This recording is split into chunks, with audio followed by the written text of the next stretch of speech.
আলাইকুম বন্ধুরা, আমি আপনাদের মাঝে আজকে উচ্চারণ নীতি অনুসারে ব্যঞ্জনবর্ণকে দুই ভাগে ভাগ করা যায়, ঘোষধ্বনি, অঘোষধ্বনি, অল্পপ্রাণ, মহাপ্রাণ। এটা গত পোস্টে আমি আলোচনা করছি। চলুন আমরা ঘোষধ্বনি অঘোষধ্বনি সম্পর্কে জেনে নেই। আপনারা একটু খেয়াল করে শুনুন।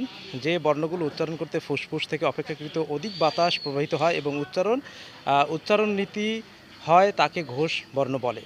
বর্গের তৃতীয় ও চতুর্থ ঘোষ বর্ণ হলো গ, ঘ, জ, ঝ, ড, ঢ, দ, ধ, ব, ভ। অঘোষধ্বনি যে বর্ণগুলো উচ্চারণ করতে ফুসফুস থেকে অপেক্ষাকৃত কম বাতাস প্রবাহিত হয় এবং উচ্চারণ নাদিত হয়, তাদেরকে অঘোষ বর্ণ বলে। এখন অঘোষ বর্ণ কোনটা সেটা আপনাদের মাঝে আমি এখন আলোচনা করতেছি।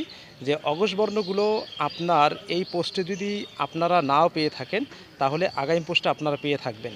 যেহেতু আমি বললাম যে আপনাদের মাঝে চা খেতে খেতে আলোচনা করতেছি, বন্ধুরা আপনারা সবসময় যদি সাপোর্ট দেন বা পোস্টগুলো খেয়াল করেন, তাহলে গুরুত্বপূর্ণ তথ্য পেয়ে যাবেন। ধন্যবাদ, ভালো থাকুন।